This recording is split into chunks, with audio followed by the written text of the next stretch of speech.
Sige na ma, pirma ka na lang dito. Ang boses ni Vanessa ay kasing tamis at kasing himok tulad noong bata pa siya na nagmamakaawa sa akin ng pera para sa candy. Pero ngayon, sa edad na 35 taon, idiniin niya ang kamay ko sa isang ballpen habang hawak ng asawa niyang si Sebastian ang braso ko sa pagkakahigpit na tagos hanggang buto ang sakit. Nasa bangko kami, napapaligiran ng mga taong abala sa kani-kanilang transaksyon, walang kamalay-malay sa dramang nagaganap sa aming lamesa. Routine lang to ma, isang maliit na transfer para maayos ang ilang papeles, pero alam kong nagsisinungaling siya. Nakita ko ang mga dokumento, hindi ito maliit na transfer, ito ay lahat, ang aking 50,000 dolyar na ipon. Ang lahat ng natira pagkatapos pumanaw ng asawa kong si Peter, 3 taon na ang nakalipas. Umugong ang aircon ng bangko sa itaas namin pero nakaramdam ako ng mainit at malagkit na pag-aalala. Masakit sa mata ang ilaw mula sa fluorescent at parang pinupukpok ang sentido ko ng tunog ng mga makinang pambilang ng pera. Ngumiti si Vanessa para sa mga security camera na para bang kami ay isang normal na pamilyang gumagawa ng normal na transaksyon. Ngumiti rin si Sebastian, pero ang mga daliri niya ay nanatiling nakakapit sa braso ko na parang bakal. "Sige na Olivia," bulong niya sa tainga ko. "Huwag mo nang pahirapan to." Amoy sigarilyo at malamig na kape ang hininga niya. "Isipin mo ang apo mo, si Caroline. Isipin mo lahat ng ginawa namin para sa'yo. Lahat ng ginawa nila para sa akin. Parang may pumait sa lalamunan ko. Ako ang nagbayad ng kolehiyo ni Vanessa. Ako ang nagbigay sa kanya ng down payment para sa bahay nila. Ako ang nagbayad ng mga utang ni Sebastian noong nawalan siya ng trabaho noong nakaraang taon. 20,000 dolyar na hindi nila kailanman binayaran. At ngayon, narito sila, sinusubukang nakawin ang huling bagay na mayroon ako. Ang pensyon ko bilang byuda. Ang perang pinag-ipunan namin ni Peter sa loob ng 46 na taon ng aming pagsasama. Nanginginig ang mga kamay ko habang hawak ang ballpen. Napakaitim, napakapinal ng tinta sa puting papel. Isang pirma lang at tapos na ang lahat. Isang pirma lang at wala nang matitira sa akin. Lumapit pa si Vanessa. Ang matamis niyang pabango ay humalo sa amoy ng aking kaba. "Ma, trust me, para din to sa'yo. Hindi mo kayang i-manage ang ganito kalaking pera sa edad mo." Ang mga salita niya ay pulot na may lason, bawat pantig ay kinakalkula para alisan ako ng lakas. Desperado akong lumingon sa paligid. Pinapanood kami ng batang teller mula sa kanyang bintana pero mukhang abala siya sa ibang customer. Isang matandang babae ang nakapila, nagbabasa ng insurance brochure. Isang lalaking nakasuit ang tinitingnan ang kanyang phone. Walang nakapansin sa nangyayari. Walang nakakita na ninanakawan ako sa sikat ng araw, sa publiko, gamit ang mga ngiti at mabubulaklak na salita. Hinigpitan ni Sebastian ang hawak sa braso ko at isang pigil na hikbi ang kumawala sa lalamunan ko. "Tumahimik ka," bulong niya habang nakangiti. "Ayaw nating gumawa ng eksena, di ba?" Kasing lamig ng yelo ang mga mata niya at sa unang pagkakataon, napagtanto kung kaya ng lalaking ito ang kahit ano. Si Vanessa, ang sarili kong anak, ang batang pinasuso at pinalaki ko, ay nakaupo lang doon at pinapanood ang asawa niyang saktan ako nang walang ginagawang anuman para pigilan siya. Ang orasan sa pader ay nagsasabing 3:15 ng hapon, isang ordinaryong Martes na naging pinakamasamang bangungot ng buhay ko. Naalala ko kung paano ako napunta rito. Tumawag si Vanessa kaninang umaga, puno ng pekeng pagmamadali ang boses niya. "Ma, kailangan nating pumunta sa bangko. May mga papeles kang kailangang pirmahan. Importante." Hindi siya nagbigay ng detalye. Hindi naman talaga siya nagbibigay ng detalye, mga utos lang na nakabalat kayo bilang pakiusap. Ang bank manager, isang matandang lalaki na nagngangalang Mr. Thompson, ay lumapit sa aming lamesa na may profesional na ngiti. "Everything all right here? May maitutulong ba ako?" Ang presensya niya ay nagbigay sa akin ng kislap ng pag-asa. Ito na ang sandali ko, ang nag-iisa kong pagkakataon. Kumakabog ang puso ko ng sobrang lakas na akala ko'y lalabas na sa dibdib ko. Mabilis akong nagsulat sa isang piraso ng papel sa lamesa. "Tulong, pinipilit nila ako, ayokong pumirma." Tiniklop ko ang sulat at idinulas ito sa kanya noong nagambala sina Vanessa at Sebastian sa pagtingin sa mga dokumento. Pasimpleng binuksan ni Mr. Thompson ang sulat at nakita ko ang panlalaki ng kanyang mga mata. Ang professional niyang ekspresyon ay naging isang kontroladong pagkaalarma. Sa isang sandaling parang walang hanggan, nagtama ang aming mga mata at sa iglap na iyon, alam kong naiintindihan niya. Nang walang imik, pasimple niyang pinindot ang isang button sa ilalim ng kanyang desk, ang silent alarm. Kumalma ang puso ko sa unang pagkakataon buong hapon. May tutulong sa akin. Pero para maintindihan kung paano ako umabot sa sandaling ito, kailangan kong ikwento sa inyo ang buong istorya. Kailangan ninyong maintindihan kung sino ako bago ako naging desperadong babae sa isang bangko, tahimik na nagmamakaawa ng tulong. Ang pangalan ko ay Olivia Anderson, 69 na taong gulang. At sa buong buhay ko, ako ang babaeng laging nagsasabi ng oo, ang babaeng laging nagbibigay, laging tumutulong, at laging nagsasakripisyo para sa pamilya niya, lalo na para kay Vanessa. Naaalala ko ang araw na isinilang siya na parang kahapon lang. Isang umaga ng tagsibol at pagkatapos ng 12 oras ng labor, sa wakas ay lumabas siya sa mundo, maliit, perpekto, na may berdeng mga mata na minana niya sa kanyang ama. Kinarga ko siya at ipinangako sa kanya na hinding-hindi siya magkukulang sa anumang bagay, na palagi niyang makukuha ang pagmamahal, suporta at proteksyon ko. Tinupad ko ang pangakong iyon sa loob ng 35 taon, pero ngayon napagtanto ko, baka masyado ko itong tinupad. Noong 5 taong gulang si Vanessa, kami ng ama niya ay may tig-2 trabaho para mabili ang pink na bisikletang gusto niya para sa kanyang kaarawan. Nagkakahalaga ito ng $200, isang malaking halaga para sa amin noon, pero sulit para makita ang ngiti niya. Noong nag-15 siya, gusto niyang pumunta sa isang summer camp na nagkakahalagang $1,500.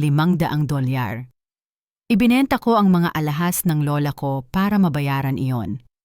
Noong nagtapos siya ng high school, nagpumilit siyang mag-aral sa isang private university. "Ma, pangarap ko to," sabi niya na may luha sa mata. "Hindi ako pwedeng mag-aral sa state school. Anong iisipin ng mga kaibigan ko?" Ang tuition ay $40,000 kada taon. $40,000 na wala kami. Umutang kami ng ama niya gamit ang aming bahay bilang collateral. Nag-extra shift ako sa cafeteria ng ospital sa loob ng 4 na taon, naglilinis ng mga lamesa hanggang hating gabi, namamaga ang mga paa at nananakit ang likod para lang magkaroon si Vanessa ng kanyang college degree. Nagtapos siya ng may karangalan sa business administration at umiyak ako sa tuwa noong seremonya. Akala ko, makakapagpahinga na ako na natupad ko na ang tungkulin ko bilang ina. Pero may ibang plano si Vanessa. Sa edad na 25, nakilala niya si Sebastian sa isang bar. Guwapo siya, hindi ko maitatanggi. Pero merong kakaiba sa mga mata niya na hindi ko gusto. Isang kalamigan, isang pagkalkula na nagpakaba sa akin. Noong nagpakilala siya, ang una niyang ginawa ay magtanong kung bayad na ba ang bahay. Hindi, "Nice to meet you, ma'am." Hindi, isang tanong lang tungkol sa pera. Dapat nakita ko na iyon bilang isang babala. Ang kasal nila ay nagkakahalaga ng $50,000. "Ma, minsan lang ako ikakasal," pagmamakaawa ni Vanessa. "Gusto kong maging perpekto." Gusto kong tumutol, sabihin sa kanya na wala kaming ganoong kalaking pera, na kadarating lang ng diagnosis ng tatay niya na may diabetes at kailangan naming mag-ipon para sa gamot niya. Pero nakita ko siyang sobrang saya, sobrang excited, kaya hindi ako nakahindi.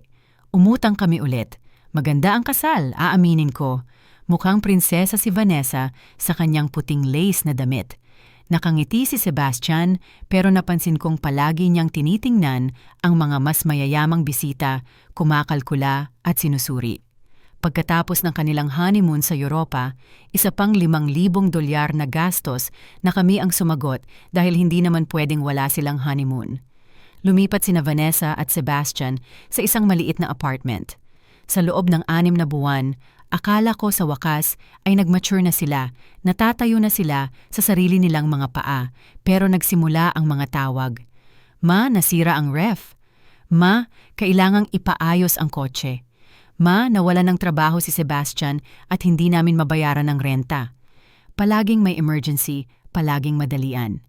At palagi akong nagsasabi ng oo, $500 dito, 1,000 doon. Maliit na halaga na kapag pinagsama-sama ay katumbas na ng aking financial peace of mind.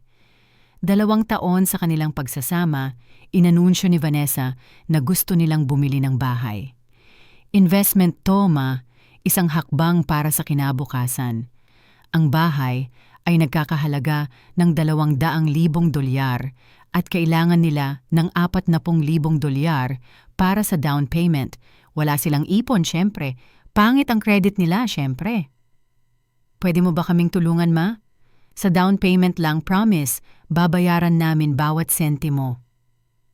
Iyon ang pinakamalaking pangako na ginawa sa akin ni Vanessa. At ang pinakamalaking kasinungalingan din, nag-withdraw ako ng $40,000 mula sa retirement fund na 20 taon kong pinag-ipunan.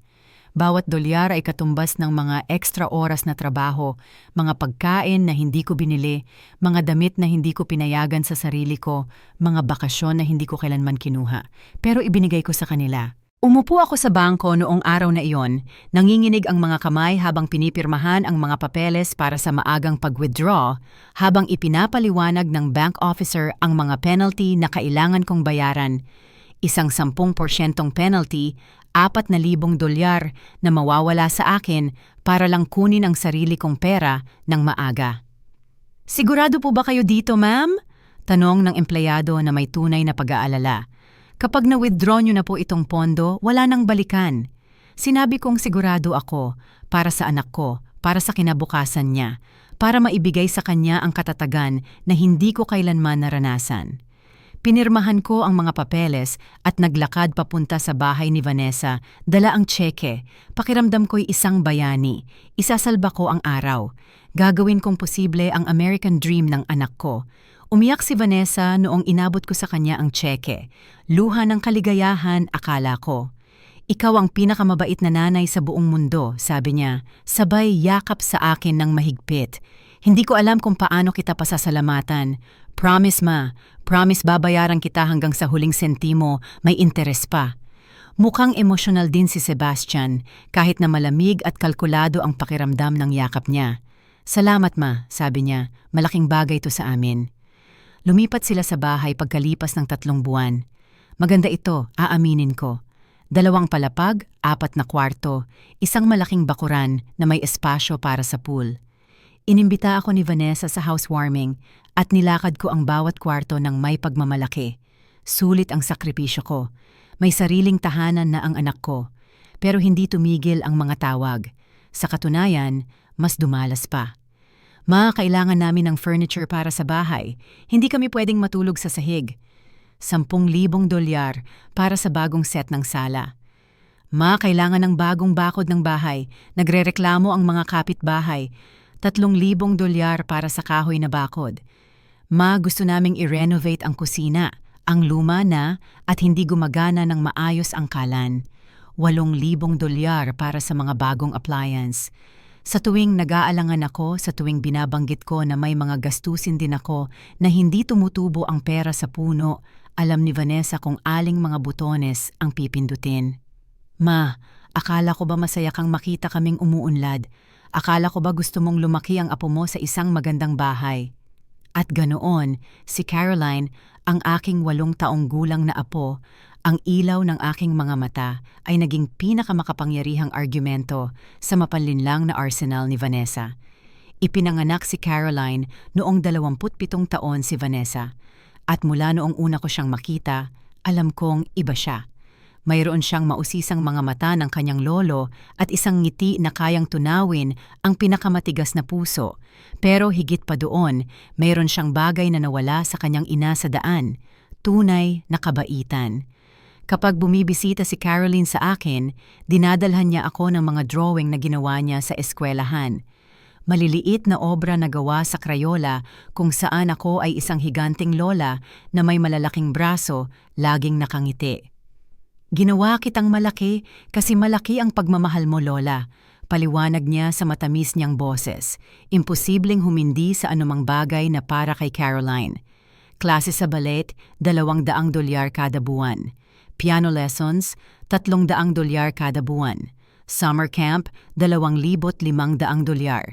Mga espesyal na damit para sa ballet recital, $500 bawat damit. May talento si Caroline, Ma. Hindi natin pwedeng sayangin ang potensyal niya dahil lang sa pera. Samantala, lumalala ang sarili kong sitwasyong pinansyal. Nagkaroon ng komplikasyon si Peter mula sa kanyang diabetes. Ang kanyang mga gamot ay nagkakahalaga ng $400 kada buwan at bahagi lang ang sinasagot ng insurance. Kailangan niya ng mga espesyal na injection, regular na pagbisita sa espesyalista at isang mahigpit na dieta na nangangailangan ng mas mamahaling pagkain. Nagdoble shift ako sa ospital. Umuuwi akong duguan ang mga paa sa loob ng sapatos ko para lang magluto, maglinis at alagaan ang asawa ko. Bakit hindi ka humingi ng tulong kay Vanessa? Mungkahi ng kapatid kong si Clara sa isa sa kanyang mga pagbisita. Mahigit $100,000 na ang nagastos mo sa kanya sa nakalipas na 5 taon. Sigurado, makakatulong siya sa ilang gastusing medikal. Pero hindi ko kayang humingi ng pera sa anak ko. Trabaho kong alagaan ang pamilya ko, hindi ang kabaligtaran. Responsibilidad kong maging matatag, maging haligi na sumusuporta sa lahat. Pumanaw si Peter isang Martes ng umaga, 3 taon pagkatapos ng kanyang diagnosis. Hawak ko ang kamay niya noong huling hininga niya at nanunumpa akong parang kalahati ng kaluluwa ko ang umalis kasama niya. 46 na taon kaming kasal. Siya ang partner ko, ang best friend ko, ang kasabwat ko sa lahat ng mahihirap na desisyon tungkol kay Vanessa. Pagkatapos ng kanyang libing, umupo akong mag-isa sa aming walang laman na bahay at napagtanto kong wala na akong pera. Ang mga gastusing medical kasama ang lahat ng ibinigay ko kay Vanessa ay umubos sa aming mga ipon. Ang life insurance ni Peter ay nagbigay sa akin ng $50,000. Ito na lang ang natitira sa akin para mabuhay sa mga susunod na araw. Idineposito ko ito sa isang savings account at ipinangako sa sarili ko na magiging mas maingat ako. Patatagalin ko ang perang iyon. Matututo akong humindi, pero may ibang plano si Vanessa. 2 buwan pagkatapos ng libing, nawalan ng trabaho si Sebastian sa isang construction company. Kasalanan ng racist niyang boss, paliwanag ni Vanessa, umiiyak sa telepono. Tinanggal siya ng walang dahilan. Ngayon hindi namin mabayaran ang mortgage. Ma, ifo-foreclose nila ang bahay. Kailangang lumipat ng eskwelahan ni Caroline. Mawawala lahat ng kaibigan niya. Humingi sila sa akin ng $20,000 para lang makaraos hanggang makahanap si Sebastian ng ibang trabaho. 6 na buwan lang, maximum. Babayaran ka namin, may interes pa. Promise. Halos kalahati na iyon ang natitira sa akin, pero ang isiping mawawala ng tahanan si Caroline ay dumurog sa puso ko. Ibinigay ko ulit sa kanila ang pera. Nakahanap si Sebastian ng trabaho pagkalipas ng 3 buwan, pero hindi na bumalik ang pera. Kapag tinatanong ko ito, laging may dahilan. Nagbabayad kami ng mga lumang utang, Ma. Nagkaroon kami ng hindi inaasahang gasto sa kotse. Kailangang pumunta ni Caroline sa dentista at hindi sinagot lahat ng insurance. At ngayon, narito ako sa bangkong ito, pinapanood silang subukang nakawin ang huling $30,000 na natitira sa akin. Ang anak ko, ang batang pinalaki ko ng may buong pagmamahal, ay nakaupo sa tabi ng kanyang abusadong asawa, nakangiti para sa mga kamera habang pinaplano nilang iwan ako sa lubos na kahirapan. Bumalik si Mr. Thompson sa aming lamesa kasama ang 2 security guard na sumusubok magmukhang kaswal, pero nakikita ko ang tensyon sa kanilang postura. Hindi pa napapansin ni Vanessa at Sebastian. Masyado silang nakatutok sa mga papeles, paulit-ulit na tinitingnan ang mga numero na parang mga buwitre, kinakalkula ang kanilang makukuha. "Excuse me," sabi ni Mr. Thompson sa isang kalmado pero matatag na boses. "Kailangan kong suriin ang ilang detalye ng transaksyong ito bago tayo magpatuloy." Tumingin si Sebastian. At sa unang pagkakataon, nakita ko ang kislap ng kaba sa kanyang mga mata. "Anong klaseng detalye?" Ayos na ang lahat. Gusto ni Mrs. Anderson na i-transfer ang pera sa account ng anak niya. Desisyon to ng pamilya. Ang kamay niya ay nakahawak pa rin sa braso ko. Pero mas pasimple na ngayon, alam niyang may ibang mga matang nakatingin. Naiintindihan ko, sagot ni Mr. Thompson, pero hinihingi ng protocol ng bangko na i-verify ko na ang lahat ng sangkot ay kusang loob na kumikilos at walang panlabas na panggigipit. Ang mga salita niya ay parang kidlat na humiwa sa bagyo ng aking desperasyon. Tumingin siya ng diretso sa aking mga mata. Mrs. Anderson, pwede po ba kayong sumama sa opisina ko para sa isang pribadong pag-verify? Standard procedure po ito para sa mga transaksyong ganito kalaki. Agad na nanigas si Vanessa. Hindi na kailangan, sir. Nakapagdesisyon na ang nanay ko, di ba ma? Naging pilit ang ngiti niya, artipisyal, parang maskarang nabibitak. Pwede na nating gawin lahat dito. Ayaw naming magdulot ng abala sa inyo. Pero nakatayo na si Mr. Thompson, iniabot ang kanyang kamay sa akin. Patakaran po ito ng bangko, ma'am. Walang mga exception. Ang mga guard ay pasimpleng pumwesto, malapit sa aming lamesa. Ilang minuto lang po ito. Tumayo ako, nanginginig ang mga binti, at sa unang pagkakataon buong hapon, kinailangang bitawan ni Sebastian ang braso ko. Hinawakan ni Vanessa ang kabilang kamay ko. Ma, huwag mo nang pahirapan to. Pirmahan mo na lang ang mga papeles at umuwi na tayo. Hinihintay tayo ni Caroline. Ginamit niya ang pangalan ng apo ko na para bang isang master key na magbubukas sa lahat ng pinto ng aking pagtutol. Babalik lang ako, bulong ko, hindi naglakas loob na tumingin sa kanyang mga mata. Alam kong kung makikita ko ang mukha niya, kung makikita ko ang inosenteng ekspresyon ng batang babae na pinagpraktisan niya sa loob ng maraming taon, baka manghina ako, baka sumuko ako ulit. Ang opisina ni Mr. Thompson ay maliit pero komportable. May mga litrato ng kanyang pamilya sa desk at isang maliit na cactus sa bintana. Umupo siya sa tapat ko at isinara ang pinto. Mrs. Anderson, sabi niya ng marahan, sabihin niyo sa akin kung ano talaga ang nangyayari. At doon, parang isang dam na sa wakas ay bumigay, lumabas ang lahat. Ikinuwento ko sa kanya ang mga taon ng manipulasyon, ang perang ibinigay ko ng walang kapalit, ang mga sirang pangako at mga kasinungalingang nakabalot sa magandang papel. Ikinuwento ko kung paano sinaktan ni Sebastian ang braso ko, kung paano ginamit ni Vanessa ang pangalan ni Caroline para i-blackmail ako. Ipinaliwanag ko na ang 30,000 dolyar na iyon ang lahat ng natitira sa akin para mabuhay na kung wala iyon, sa lansangan ako pupulutin. Nakinig si Mr. Thompson nang hindi sumasabat. Paminsan-minsan ay tumatango, nagsusulat sa isang notebook. Nang matapos ako sa aking kwento, bumuntong hininga siya ng malalim. Ma'am, ang inilalarawan ninyo ay financial coercion at sa ilang kaso, elder abuse. Illegal po ang ginagawa ng anak at manugang ninyo. Illegal. Umalingaw-ngaw ang salita sa isip ko. Sa lahat ng mga taon na ito, akala ko ay tungkulin ko, responsibilidad ko bilang ina na magbigay hanggang sa masaktan. Hindi sumagi sa isip ko na ang ginagawa ni Vanessa ay maaaring may legal na pangalan, na maaaring ito ay isang krimen. Anong pwede kong gawin? Tanong ko, basag ang boses. Anak ko siya.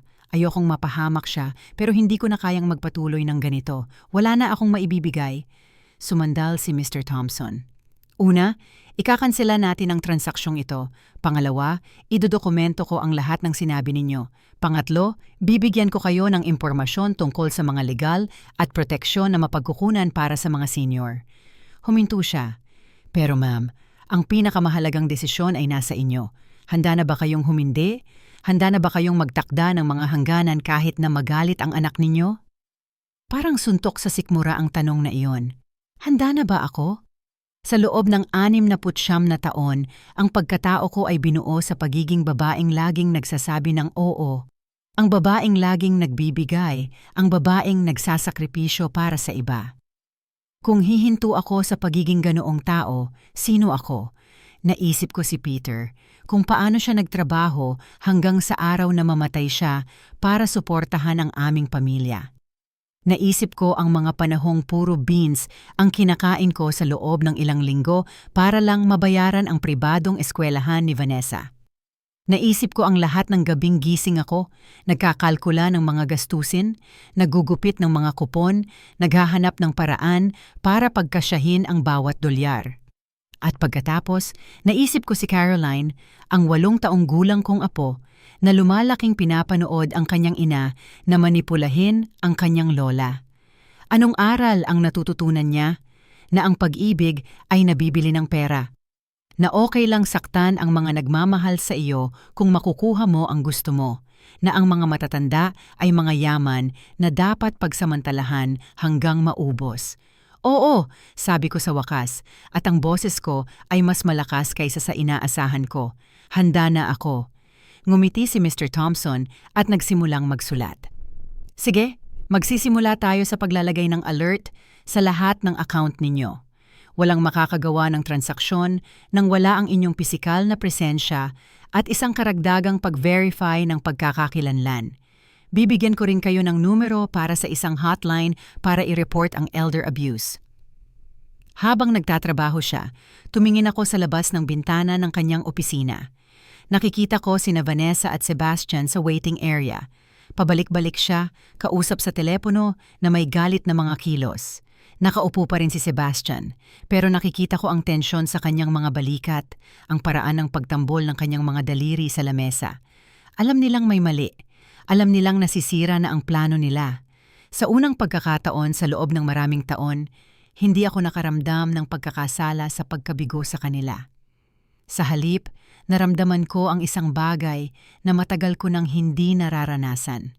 Kontrol, kapangyarihan, ang kakayahang gumawa ng sarili kong desisyon nang walang ibang nagsasabi kung ano ang gagawin o kung ano ang dapat maramdaman.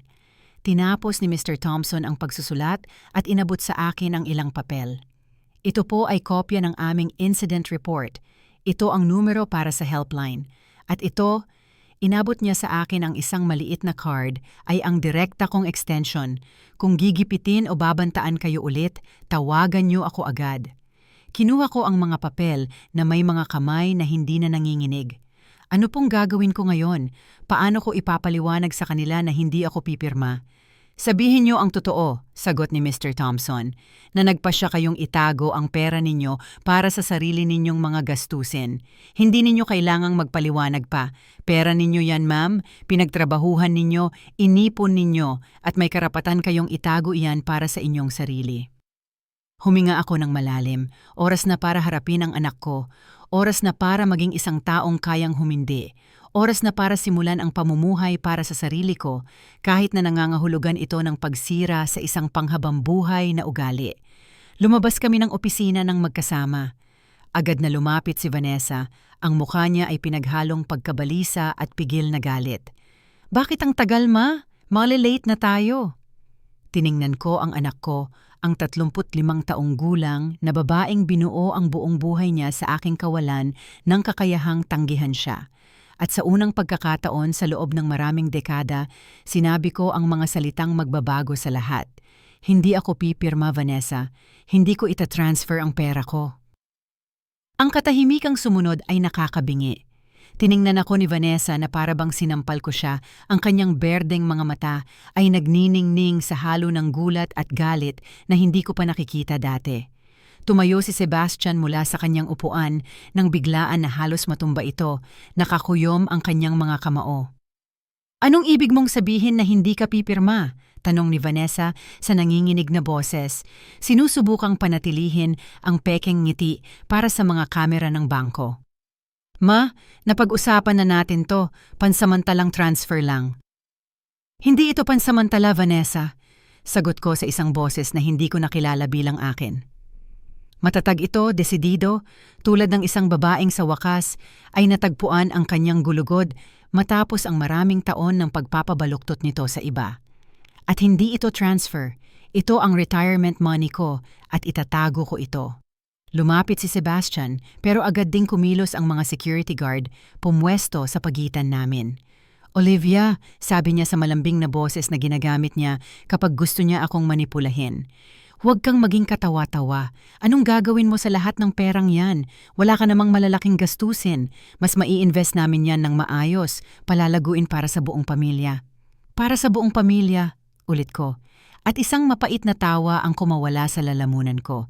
Tulad noong ininvest ninyo ang 40,000 dolyar para sa down payment ng bahay ninyo, o noong ininvest ninyo ang 20,000 na ibinigay ko noong nawalan ka ng trabaho. Sabihin mo sa akin, Sebastian, magkano na ang naibalik ninyo doon? Nakita kong nabitak ang maskara niya ng pekeng pag-aalala. Tumigas ang kanyang mga mata, inilalantad ang kalkuladong kalamigan na laging nandoon, pero masyado akong naging bulag para makita. Regalo yon, bulong niya sa pagitan ng mga nagangangalit na ngipin. Sinabi mong regalo yon. Hindi ko yun sinabi, sagot ko, at ang mga salita ay lumabas sa akin na parang kumukulong tubig. Sa wakas ay nakahanap ng bitak sa kaldero. Nangako kayong ibabalik ninyo, nangako kayong pansamantala lang. Ang dami ninyong ipinangako na hindi ninyo tinupad. Nagsimulang umiyak si Vanessa, pero hindi ito ang tunay na luha ng sakit na nakita ko noong bata pa siya at nagasgasan ng tuhod. Kalkulado itong luha. Luha para sa palabas. Luha na idinisenyo para sirain ang aking determinasyon. Ma, hindi ako makapaniwalang ginagawa mo to sa akin. Pagkatapos ng lahat ng pinagsamahan natin, ng lahat ng pagmamahal na ibinigay natin sa isa't isa. Pagmamahal. Lumabas ang salita sa bibig ko na parang bala. Pagmamahal ba ang tawag mo sa pagbabanta sa akin? Pagmamahal ba ang tawag mo kapag sinasaktan ng asawa mo ang braso ko? Pagmamahal ba ang tawag mo kapag niloloko mo ako para pumunta dito para nakawin ang lahat ng mayroon ako? Nagsimulang lumingon ang mga tao sa bangko. Isang matandang babaeng nakapila ang tumingin sa amin nang may pag-aalala. Isang binatang nakasuot ang huminto sa pagtingin sa kanyang phone at hayagang nakatitig. Napansin ni Vanessa ang atensyon na nakukuha namin at hininaan ang kanyang boses, pero lalo lang tumindi ang desperasyon niya. Sige, bulong niya, pinupunasan ang kanyang luha. Huwag mong i-transfer lahat, kalahati na lang. 10,000 dolyar lang ang kailangan namin para makalusot sa problemang ito. Anong problema, Vanessa? Tanong ko, at nakita kong nagulat siya sa tanong. May trabaho si Sebastian, may bahay kayo. Ano ba talaga ang emergency na nangangailangan ng retirement money ko? Natahimik siya sandali at sa katahimikang iyon, nakita ko ang katotohanang matagal ko nang iniiwasan. Walang emergency, walang tunay na krisis. Mayroon lang 2 taong matanda na binuo ang kanilang pamumuhay sa aking kawalan ng kakayahang humindi. Gumastos sila ng higit sa kanilang kinikita dahil alam nilang laging nandyan si Mama para punan ang kakulangan. Vanessa, pagpapatuloy ko, 35 taong gulang ka na. Ang asawa mo ay 38. Pareho kayong may college degree na ako ang nagbayad. Pareho kayong may trabaho. Oras na para matuto kayong mamuhay sa sarili ninyong kita. Paano si Caroline? Tanong ni Sebastian, ginagamit ang pinakamalakas niyang baraha. Paano ang apo mo? Hahayaan mo ba siyang magdusa dahil naging makasarili ang lola niya? Parang sampal sa akin ang salitang makasarili. Buong buhay ko takot akong maging makasarili. Isinakripisyo ko ang aking mga gusto, ang aking mga pangangailangan, ang aking mga pangarap para hindi ako maging makasarili. Pero ngayon, nakatayo sa bangkong iyon na may huling 30,000 dolyar na malapit ng nakawin, may napagtanto akong mahalaga. Hindi makasarili ang alagaan ng sarili ko. Ito ay pag-iral. Hindi magdudusa si Caroline, sabi ko ng matatag.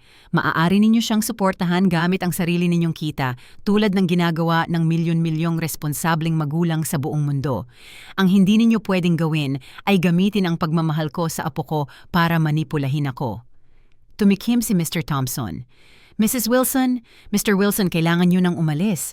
Malinaw na sinabi ni Mrs. Anderson na ayaw niyang ituloy ang transaksyon at ang patuloy na panggigipit sa kanya ay maituturing na panliligalig. Nanay ko siya, singhal ni Vanessa. May karapatan akong kausapin ang nanay ko. Hindi kapag ini-intimidate ninyo siya sa loob ng bangko, sagot ni Mr. Thompson nang may autoridad. Ihahatid kayo ng mga guard palabas. Tiningnan ako ni Vanessa na may ekspresyong hindi ko pa nakikita dati. Hindi ito kalungkutan, hindi ito pagkadismaya, purong galit ito na nabuo pagkatapos ng maraming taon ng nakatagong sama ng loob. Sige ma, sabi niya sa boses na kasing lamig ng yelo. Kung yan ang gusto mo, pero huwag kang iiyak kapag nag-iisa ka na lang sa walang laman na bahay na yan, na walang bumibisita sa'yo, walang nagmamalasakit sa'yo. At huwag kang tatawag kapag kailangan mo ng tulong, dagdag ni Sebastian. Huwag kang tatawag kapag may sakit ka o kapag hindi mo na kaya ang hagdanan. Hindi kami ang personal health insurance mo. Ang kanilang mga salita ay idinisenyo para takutin ako, para isipin ko ang isang malungkot at walang proteksyong kinabukasan. At medyo gumana ito. Naramdaman ko ang kilabot na tumakbo sa aking gulugod. Paano kung magkasakit nga ako? Paano kung kailangan ko ng tulong? Paano kung ang desisyong ito na itago ang pera ko ay magkakahalaga ng pamilya ko? Pero may naalala akong sinabi sa akin ni Peter bago siya pumanaw. Nakaupo kami sa sala, nanonood ng isang palabas sa telebisyon tungkol sa mga scam na target ang mga senior. At nagkomento siya, "Olivia, ang takot ang pinakamakapangyarihang sandata ng mga mapanlinlang. Pinapaisip nila sa iyo ang lahat ng masasamang bagay na maaaring mangyari kung hindi mo gagawin ang gusto nila.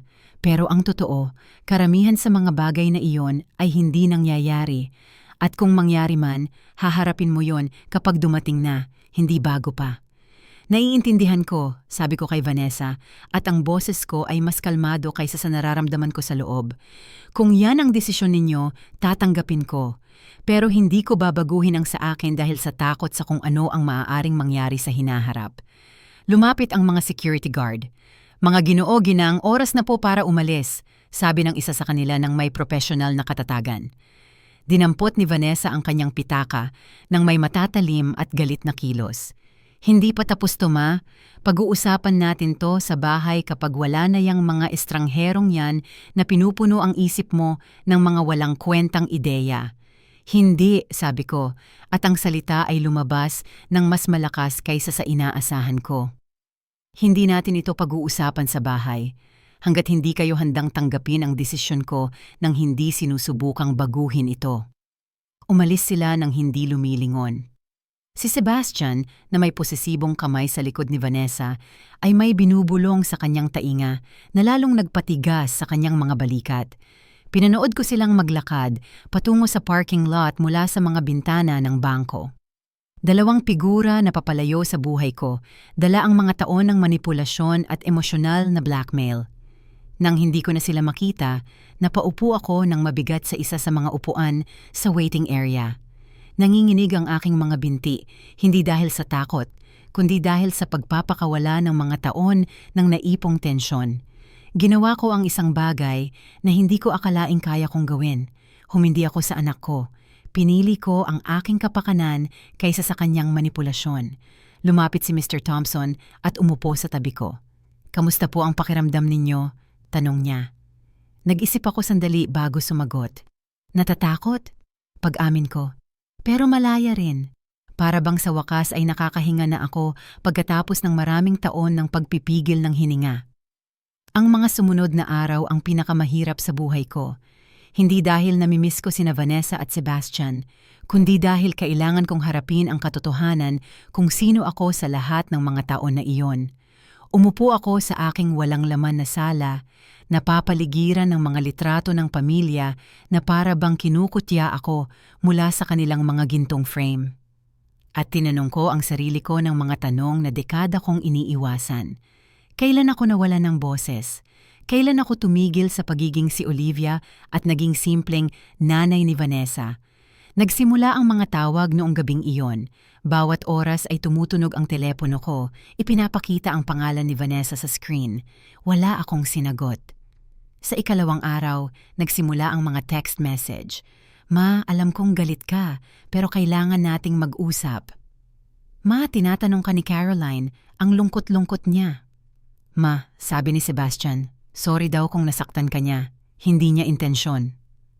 Bawat mensahe ay isang bagong karayom ng pagkakasala na sinusubukang tumagos sa baluting determinasyon na binuo ko. Sa ikatlong araw, dumating sila sa pinto ko. Nakita ko sila sa pagitan ng mga kurtina ng sala. Si Vanessa, nakasuot ng dilaw na damit na alam kong paborito kong kulay. Si Sebastian, na may pinakamagandang pekeng ngiti. At si Caroline, hawak ang kamay sa pagitan nila. May dala ang apo ko na isang drawing, marahil isa na namang larawan ng higanteng lola na may malalaking braso. Sumakit ang puso ko nang makita siya, pero hindi ko binuksan ang pinto. Nag-doorbell si Vanessa sa loob ng 10 minuto, tapos nagsimulang kumatok. Ma, alam kong nandyan ka. Nasa driveway ang kotse mo. Please, gusto lang naming makipag-usap. Naging mas desperado ang boses niya sa bawat pakiusap. Namimiss ka ni Caroline. Tignan mo, ginawan ka niya ng drawing. Narinig ko ang maliit na boses ng apo ko. Bakit ayaw buksan ni Lola ang pinto, Mami? May ginawa ba akong masama? Ang tunog ng inosenteng tanong na iyon ay halos dumurog sa akin. Muntik na akong tumakbo para buksan ang pinto. Muntik na akong bumalik sa pamilyar na pattern ng pagsuko sa emosyonal na manipulasyon. Pero naalala ko ang mga salita ni Mr. Thompson. Ang takot at pagkakasala ang pinakamakapangyarihang sandata ng mga mapanlinlang. Umatras ako mula sa bintana at pumunta sa aking kwarto kung saan hindi ko sila maririnig. Nagpatugtog ako ng classical music sa maliit na radyo na bigay sa akin ni Peter para sa aming ika-30 anibersaryo at sinubukang harangan ang tunog ng kanilang mga boses. Pagkatapos ng 1 oras, sa wakas ay umalis sila. Noong gabing iyon, tumawag ang nakababata kong kapatid na si Clara. Olivia, sinabi sa akin ni Vanessa ang nangyari sa bangko. Sabi niya naging paranoid ka daw na iniisip mong gusto kanilang nakawan. Ang boses niya ay mayroong mapangmatang tono na ginagamit niya kapag iniisip niyang may isang taong hindi makatwiran. Sabi niya, gusto ka lang daw nilang tulungang i-invest nang mas maayos ang pera mo. Ganun ba ang sinabi niya sa iyo? Tanong ko. At naririnig ko ang pait sa sarili kong boses. Sinabi rin ba niya na sinaktan ako ng asawa niya sa braso? Sinabi ba niya na kailangan kong magpasa ng isang lihim na sulat sa bank manager para humingi ng tulong? Natahimik si Clara sandali. Sinaktan ka talaga niya? Sinaktan niya talaga ako at nakita ito ni Vanessa at walang ginawa para pigilan siya. Ang mga salita ay mas madali nang lumabas ngayon na para bang sa bawat pagsabi ko sa kanila mas nagiging totoo, mas balido. Clara, mahigit $100,000 na ang kinuha nila sa akin sa nakalipas na 10 taon. Wala silang ibinalik kahit 1 sentimo at ngayon gusto pa nilang kunin ang huling $30,000 na natitira sa akin. Pero Olivia, marahang sabi ni Clara, anak mo siya. Nagtutulungan ang mga pamilya. Nagtutulungan nga ang mga pamilya, sang-ayon ko. Pero hindi ito tulong. Ito ay pagsasamantala. May pagkakaiba sa pagtulong paminsan-minsan at sa pagtrato sa'yo na parang personal na ATM. Pagkatapos kong ibaba ang telepono sa kapatid ko, napagtanto ko na kahit ang mga taong nagmamahal sa akin ay hindi lubos na naiintindihan ang pinagdaanan ko. Nakita nila ang mga money transfer, pero hindi nila nakita ang emosyonal na manipulasyon. Nakita nila ang mga bukas palad na regalo, pero hindi nila nakita ang mga nakatagong banta kapag nag-aalangan ako.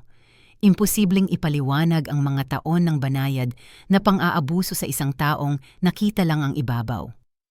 Sa ika-4 na araw, nag-iisa si Caroline na dumating sa pinto ko.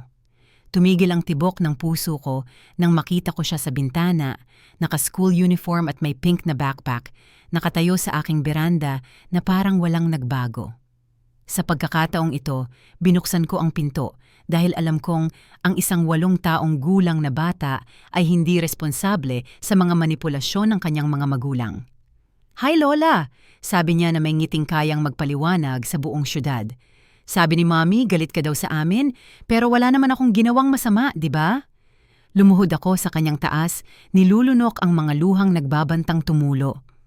"Hindi, mahal ko, wala kang ginawang masama. Hindi galit si Lola sa'yo." Bakit hindi ka na bumibisita? Bakit hindi mo sinasagot ang telepono kapag tumatawag si Mommy galing sa bahay? Ang kanyang mga berdeng mata, na kamukhang-kamukha ni Vanessa pero puno ng tunay na inosensya, ay tumingin sa akin nang may pagkalito. "Caroline," sabi ko, maingat na pinipili ang aking mga salita. Minsan, ang mga matatanda ay may mga problema na kailangan nilang ayusin. Pero hindi ibig sabihin noon na hindi ka na mahal ni Lola. Palagi kitang mamahalin kahit anong mangyari. Pwede ba akong pumasok? Ginawan kita ng bagong drawing. Itinaas niya ang isang papel na hawak niya sa kanyang dibdib. Pinapasok ko siya at umupo kami sa sala habang ipinapaliwanag niya ang kanyang drawing. Katulad ito ng lahat ng iba pa. Ako ay isang higanting figura na may malalaking braso, pero sa pagkakataong ito, may kakaiba. Sa halip na nakangiti, malungkot ang itsura ng lola sa drawing. Bakit malungkot si lola sa drawing mo? Tanong ko sa kanya. Kasi sabi ni Mommy, malungkot ka raw. Sabi niya, may mga masasamang lalaki daw sa bangko na nagsabi sa'yo ng mga bagay na nakalito sa'yo. Tiningnan ako ni Caroline nang may seryosong mga mata na parang masyadong matanda para sa kanyang mukha. Totoo ba na may masasamang lalaki, Lola? Napagtanto kong sinimulan na ni Vanessa na buuin ang kanyang bersyon ng mga pangyayari, pinipinta ako bilang isang litong biktima na manipulahin ng mga estranghero. Matalino ito, aaminin ko. Sa pagsasabi ng bersyong ito kay Caroline, hindi lang niya kontrolado ang kwento, kundi inihahanda rin niya ang lupa para sa mga susunod na pagtatangka ng manipulasyon. Walang masasamang lalaki, Caroline, sabi ko ng matatag. Mabubuti ang mga lalaki sa bangko. Tinulungan nila ako noong kailangan ko ng tulong. Bakit sabi ni Mommy Au? Minsan, marahan kong pinutol, ang mga matatanda ay nakikita ang parehong bagay ng magkaiba. Parang kapag ikaw at ang kaibigan mo ay tumingin sa isang ulap at sinabi mong mukha itong pusa, pero sabi niya mukha itong aso. Pareho kayong nakakakita ng parehong ulap, pero iba ang interpretasyon ninyo. Tumango si Caroline ng taimtim na parabang ang paliwanag na iyon ay may kabuluhan. Isang oras kaming nagkulay ng magkasama at sa isang sandali nagawa kong magpanggap na walang nagbago. Pero noong oras na para umalis siya, dahil alam kong malapit nang dumating si Vanessa para sunduin siya, tinanong ako ni Caroline ng isang tanong na dumurog sa puso ko. Lola, hindi mo na ba ako bibigyan ng pera para sa ballet class ko? Ayan na! Kahit sa 8 taong gulang, natutunan na ni Caroline na iugnay ang pagmamahal ko sa pera ko. Naisaloob na niya ang aral na itinuro ni Vanessa na si Lola ay mahalaga dahil sa kung ano ang maibibigay niya, hindi sa kung sino siya. Caroline, sabi ko, lumuluhod ulit sa kanyang taas. Mahal mo ba ako dahil binibigyan kita ng pera o mahal mo ako dahil lola mo ako? Nalito siya sa tanong. Mahal kita kasi lola kita, pero maganda rin ang pera.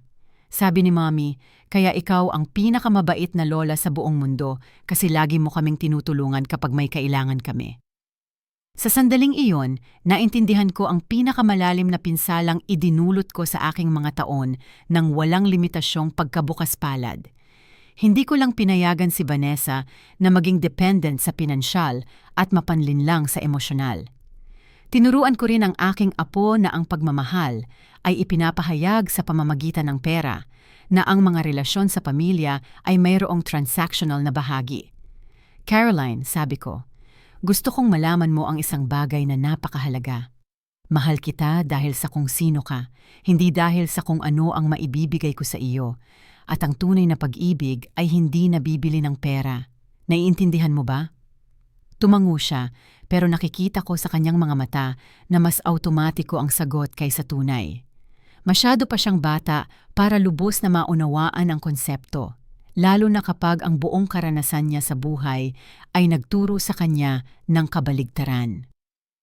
Nang dumating si Vanessa para sunduin si Caroline, hindi siya bumaba ng kotse. Bumusina lang siya mula sa driveway na parabang ako ay isang estrangherong nagbabantay sa kanyang anak.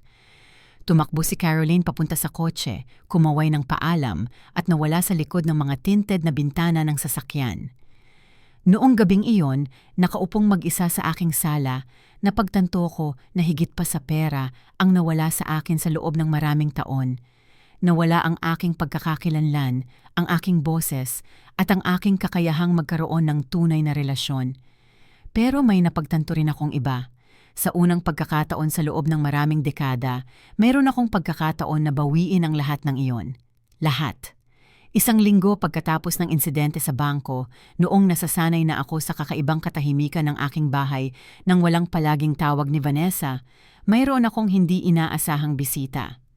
Linggo ng hapon iyon at dinidiligan ko ang mga halaman sa hardin na inalagaan ni Peter nang may buong pagmamahal nang marinig ko ang doorbell. Sa peephole, may isang batang babae na hindi ko agad nakilala. Matangkad siya, may kayumangging buhok na nakatali sa isang ponytail at may kabadong ngiti na parang pamilyar. Nang buksan ko ang pinto, napagtanto kong si Caroline ito, pero hindi ang 8 taong gulang na Caroline na bumisita ilang araw na ang nakalipas. Ito ay isang 18 taong gulang na Caroline, isang bersyon ng aking apo na umiiral lamang sa aking imahinasyon kung ano siya kapag lumaki na. Pero isang segundo lang tumagal ang pagkalito dahil nagsalita ang batang babae. Mrs. Anderson, ako po si Caroline, pero hindi po ang apo ninyo. Ako po ang inyong great niece, anak ni Arthur, na anak ng kapatid ninyong si Clara. Ang boses niya ay malambing pero determinado. Alam ko pong hindi tayo gaanong magkakilala, pero kailangan ko pong pumunta para kausapin kayo. Arthur? Nagbalik ang pangalan ng malabong alaala ng isang pamangkin na nakita ko sa mga pagtitipon ng pamilya noong bata pa. Pero nawalan ng ugnayan sa aming pamilya noong lumipat siya sa Hilaga para magtrabaho. "Tuloy ka," sabi ko, tumabi. "Gusto mo ba ng tsaa?" Umupo kami sa sala at ipinaliwanag nitong isa pang Caroline kung bakit siya dumating. Sinabi po sa akin ng tatay ko ang nangyari sa bangko. Ikinuwento po sa kanya ni Tita Clara ang buong istorya at pinapunta niya ako para kausapin kayo. Huminto siya na para bang maingat na pinipili ang kanyang mga salita. Kasi po Mrs. Anderson, pinagdaanan ko rin po ang isang bagay na halos kapareho niyan sa sarili kong nanay. Ikinuwento niya ang kanyang istorya habang lumalamig ang tsa sa aming mga tasa. Ang kanyang ina, ang dating asawa ni Arthur, ay nagkaroon ng adiksyon sa sugal pagkatapos ng diborsyo. Sa loob ng maraming taon, minanipula niya si Caroline para bigyan siya ng pera mula sa kanyang mga part-time job, pera mula sa kanyang ipon para sa kolehiyo. Pineke pa niya ang pirma ni Caroline sa ilang student loan. "Lagi pong emergency," paliwanag ni Caroline. "Lagi pong huling beses na. Lagi siyang nangangako na babayaran niya ako na kailangan lang niya ng konting panahon pa." "At anong ginawa mo?" tanong ko, kahit na hinala ko na ang sagot. "Noong una, wala. Nanay ko siya. Dapat ko siyang mahalin ng walang kondisyon, di ba? Dapat tulungan ng mabubuting anak ang kanilang mga ina." Ang boses niya ay may pait na agad kong nakilala. Pero napagtanto ko na hindi pagmamahal ang hinihingi niya, pag-iral. Ang pag-iral niya sa kapinsalaan ng sa akin. Ikinuwento niya kung paano niya kinailangang putulin ang lahat ng ugnayan sa kanyang ina sa loob ng 2 taon. Kung paano niya natutunang balewalain ang mga desperadong tawag, ang mga mensaheng puno ng guilt trip, ang mga banta ng pagpapakamatay na naging mga walang lamang manipulasyon. Iyon ang pinakamahirap na bagay na ginawa ko sa buong buhay ko, pag-amin niya. Pero iyon din ang nagligtas sa akin. At ngayon, tanong ko, kamusta ang relasyon ninyo sa kanya? "Mas mabuti na," sagot ni Caroline na may maliit pero tunay na ngiti. Pero dahil lang nagtakda ako ng matatag na mga hangganan at tumangging baguhin ang mga ito. May relasyon na kami ngayon, pero isang tapat na relasyon. Alam niyang hindi siya pwedeng humingi ng pera sa akin. Alam niyang kung magsisinungaling siya o mamanipula, mawawala na naman ako. At nakakagulat, noong inalis namin ang pera sa usapan, natuklasan namin na may tunay na pagmamahal pala sa ilalim ng lahat ng gulo. Ang kanyang mga salita ay nagbigay sa akin ng isang bagay na hindi ko naramdaman mula noong insidente sa bangko. Pag-asa. "Sa tingin mo ba posible yun?" tanong ko. "Sa tingin mo ba magkakaroon kami ni Vanessa ng tunay na relasyon balang araw?" "Hindi ko po alam," tapat na sagot ni Caroline. "Depende po kung handa siyang magbago, pero ang alam ko po ay kailangan ninyong panindigan ang inyong mga hangganan gaano man ito kasakit." Ikinuwento niya sa akin ang tungkol sa isang support group na nagkikita sa downtown library tuwing Martes ng gabi. Para po ito sa mga taong nakaranas ng financial abuse mula sa mga miyembro ng pamilya, paliwanag niya. Noong una, akala ko katawa-tawa. Hindi ko nakikita ang sarili ko bilang biktima ng pang-aabuso. Pero noong pumunta ako, napagtanto kong may 2 dosenang tao na tulad natin. Mga magulang, lolo't lola, mga kapatid, lahat ay minanipula ng mga miyembro ng pamilya na alam kung aling mga butones ang pipindutin. Bago siya umalis, binigyan ako ni Caroline ng isang mahaba at mainit na yakap. Mrs. Anderson, ang ginawa ninyo sa bangkong iyon ay napakatapang. Huwag ninyong hayaang iparamdam sa inyo ng sinuman na may kasalanan kayo sa pag-aalaga sa sarili ninyo. Lumipas ang linggong iyon. Sa unang pagkakataon sa loob ng maraming taon, nagsimula akong gumawa ng mga bagay para lang sa sarili ko. Nagbasa ako ng mga librong matagal ko nang gustong basahin pero wala akong panahon. Naglakad ako sa parke kung saan kami ni Peter naglalakad tuwing linggo ng umaga. Nagluto ako ng mga pagkain na gusto ko, hindi yung mga alam kong gusto ni Vanessa kapag bumibisita siya. Noong Martes ng gabi, nagpa siya akong pumunta sa support group. Tahimik ang library at sa isang maliit na silid sa likod, natagpuan ko ang 12 taong nakaupo sa isang bilog. May mga lalaki at babae sa lahat ng edad, pero karamihan ay lampas 50. Ang facilitator, isang babaeng nagngangalang Sandra, ay malugod akong binati at sinabing magpakilala lang ako kung komportable ako. Nakinig ako sa kwento-kwento na sumasalamin sa akin. Isang 70 taong gulang na babae na ninakawan ng anak ng 100,000 dolyar sa pamamagitan ng pamemeke ng mga tseke. Isang 60 taong gulang na lalaki na 3 beses nang isinangla ang kanyang bahay para bayaran ang mga utang sa sugal ng kanyang kapatid. Isang babaeng kaedad ko na kinumbinsi ng anak na ipangalan sa kanya ang bahay, para lang matuklasan na naibenta na pala ito nang hindi sinasabi sa kanya. Nang ako na ang magsasalita, lumabas ang mga salita na parang ilog na sa wakas ay natagpuan ang dagat. Ikinuwento ko sa kanila ang tungkol kay Vanessa, sa mga tao ng manipulasyon, sa insidente sa bangko. Inaasahan ko ang paghusga. Inaasahan kong sasabihin nila sa akin na naging hangal ako o walang muwang. Sa halip, natagpuan ko ang pag-unawa. Natagpuan ko ang pagpapatunay. Natagpuan ko ang mga taong pinagdaanan ang eksaktong parehong bagay. Ang financial abuse ng mga miyembro ng pamilya ay isa sa pinakamahirap na uri ng pang-aabuso na makilala, paliwanag ni Sandra pagkatapos kong magsalita. Dahil ito ay nakabalot sa pag-ibig, sa obligasyon sa pamilya, sa pagkakasala, alam ng mga nang-aabuso kung ano ang eksaktong sasabihin para iparamdam sa atin na tayo ang hindi makatwiran. Isang babaeng nagngangalang Eleanor na 2 taon na sa grupo ang nagbigay sa akin ng pinakamahalagang payo. Olivia, pagdududahan mo ang desisyon mo ng 1,000 beses.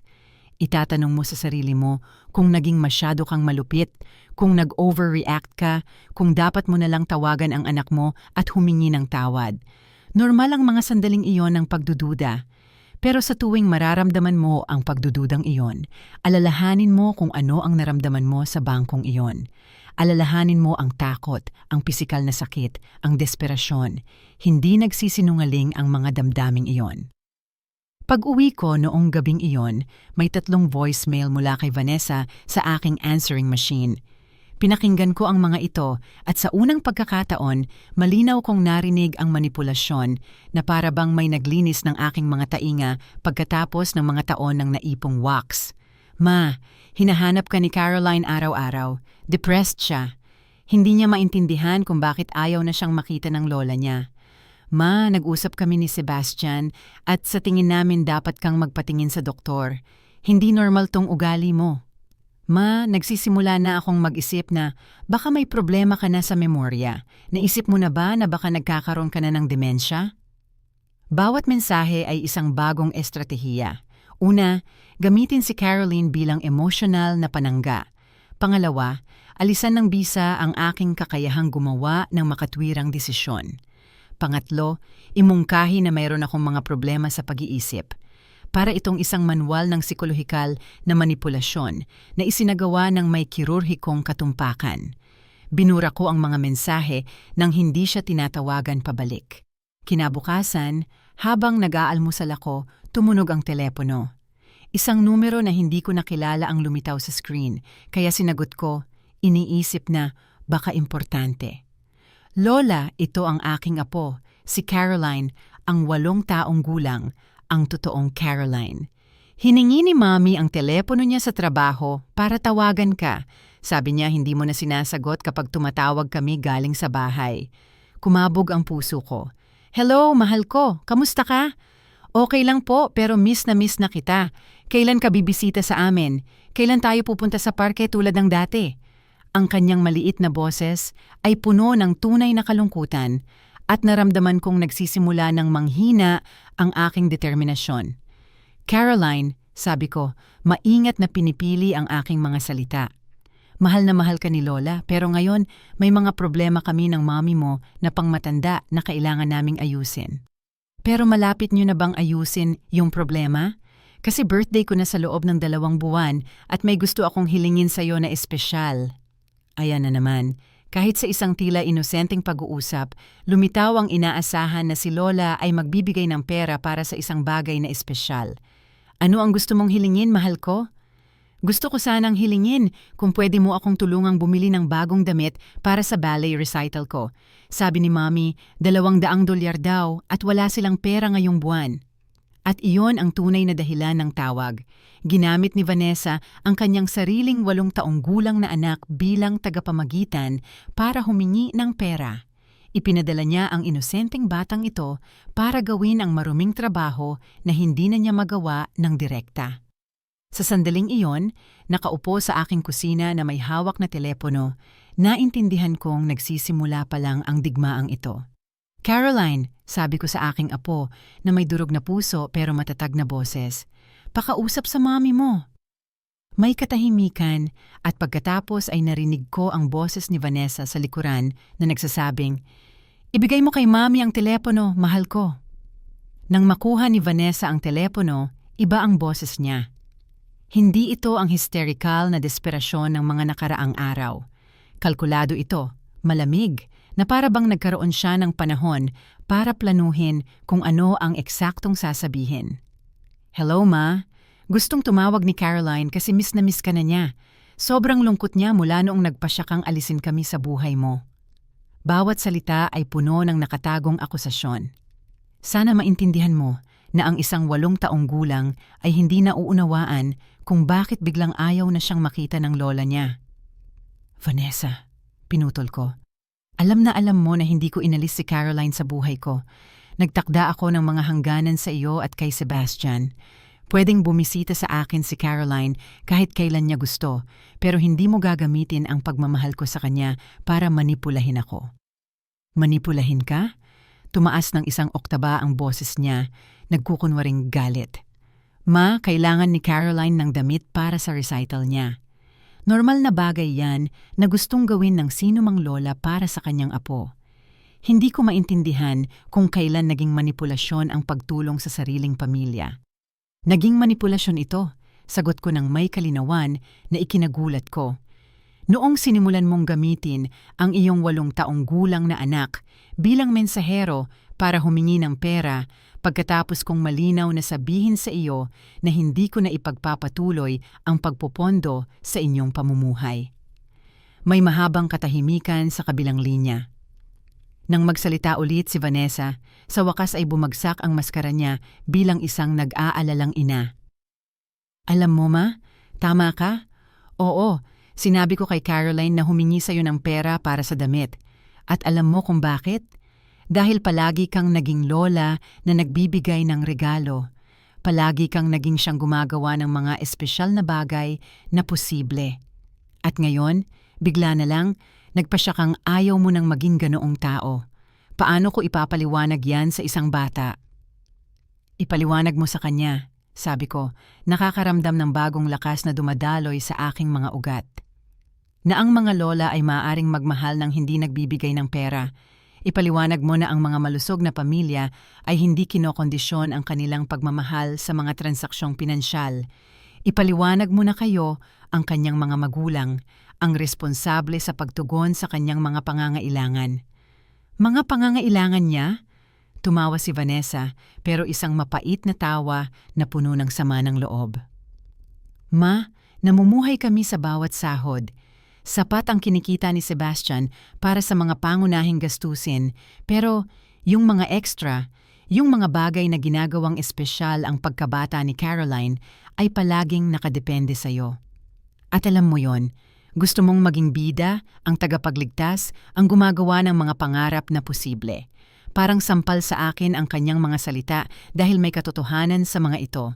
Sa loob ng maraming taon, natagpuan ko ang aking layunin, ang aking halaga sa sarili, sa paglutas ng kanilang mga problemang pinansyal. Naramdaman kong ipinagmamalaki ko kapag ipinapakilala ako ni Vanessa sa kanyang mga kaibigan, sinasabing, "Laging nandyan si Mama para sa amin." Nasiyahan akong makita bilang mapagbigay, bilang matagumpay, bilang matriarch na kayang lutasin ang anumang krisis sa isang tseke. Tama ka, pag-amin ko, at naramdaman ko ang pagkagulat ni Vanessa sa aking sagot. Gusto kong maging bida, gusto kong maramdaman na kailangan ako, na mahalaga ako sa inyo. Pero Vanessa, napagtanto mo ba kung ano ang ginawa niyan sa ating dalawa? Ginawa kang isang taong hindi kayang lutasin ang sarili niyang problema nang hindi nagmamakaawa ng pera. At ginawa akong isang taong hindi nararamdaman na mahal ako maliban kung nagbibigay ako. "Huwag mong sabihin yan!" bulong ni Vanessa. Pero mas kaunti na ang paniniwala sa kanyang boses. "Ito ang totoo, anak ko. At ang pinakamasama, itinuturo natin ang parehong bagay kay Caroline. Lumalaki siyang iniisip na ang pagmamahal sa pamilya ay may presyo, na ang mga relasyon ay pinananatili sa pamamagitan ng mga transaksyong pinansyal." May isa pang katahimikan. At pagkatapos ay sinabi ni Vanessa ang isang bagay na dumurog sa puso ko. Anong gagawin ko ngayon, Ma? Paano ko babayaran ng damit? Paano ko ipapaliwanag kay Caroline na hindi siya pwedeng sumali sa recital dahil wala kaming pera? Sa unang pagkakataon sa aming pag-uusap, narinig ko ang tunay na kahinaan sa kanyang boses. Hindi ito manipulasyon. Ito ang tunay na takot ng isang ina na hindi alam kung paano tugunan ang mga inaasahan ng kanyang anak. At sa sandaling iyon, naintindihan ko na si Vanessa ay hindi lang isang kalkuladong mapanlinlang. Isa rin siyang babae na nagkaroon ng napakalakas na pagdepende sa pinansyal na tunay na hindi niya alam kung paano gumalaw nang walang suporta ako. "Vanessa," sabi ko ng marahan, "naisip mo na bang kausapin ang ballet school? Madalas silang may mga programa para sa tulong o mga gamit ng costume na pwede nilang ipahiram. Naisip mo na bang magbenta ng ilang bagay na hindi ninyo na ginagamit? Nakahanap ka na ba ng mga option para sa part-time job? Hindi ganoon kadali, Ma." "Hindi nga madali. Sang-ayon ako," sabi ko. "Hindi madali, pero posible. Milyon-milyong pamilya ang lumulutas ng ganitong mga problema araw-araw nang hindi humihingi ng pera sa kanilang mga matatandang magulang." "Pero hindi ka lang basta-bastang matandang magulang," protesta ni Vanessa. "May pera ka, may kakayahan kang tulungan kami. Bakit napakasama na gusto namin ng kaunting tulong?" Dahil hindi ito kaunting tulong, Vanessa, sa nakalipas na 10 taon, humingi ka sa akin ng mahigit $100,000 at wala kang ibinalik kahit isang sentimo. Tumigas ang boses ko. At dahil ang tulong ay may kasamang manipulasyon, kasinungalingan, at ngayon, kahit pisikal na karahasan. Hindi intensyon ni Sebastian na saktan ka. Kinakabahan lang siya. Yun lang. Hinawakan ni Sebastian ang braso ko ng sobrang higpit na nag-iwan siya ng mga pasa, at nakita mo ito at walang ginawa para pigilan siya. Ang imahe ng sandaling iyon sa bangko ay bumalik sa aking isipan ng may malinaw na kalinawan. Handang saktan ako ng asawa mo para lang makuha ang pera ko, at okay lang yun sa'yo. Hindi ako okay doon. Ang pananahimik mo ay pagsang-ayon, Vanessa. Ang kawalan mo ng aksyon ay pakikipagsabuatan. Nagpatuloy ang pag-uusap sa loob ng 20 minuto pa, pero para kaming nagsasalita ng magkaibang wika.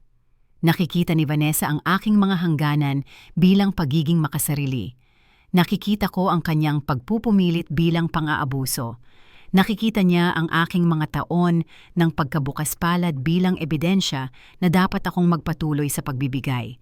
Nakikita ko ang mga ito bilang ebidensya na pinayagan kong umunlad ang isang nakalalasong dinamika.